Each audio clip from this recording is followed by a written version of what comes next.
Hello guys, Sharif here, the creator of Quantum Silicon Core Loader.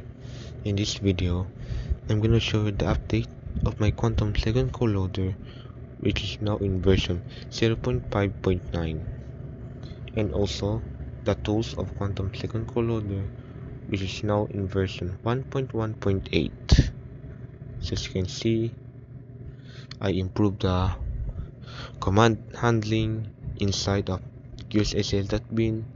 So for other commands that it has contains payloads to function correctly, and without doubt it doesn't even inaccurate when it executes in by using QSSL.py.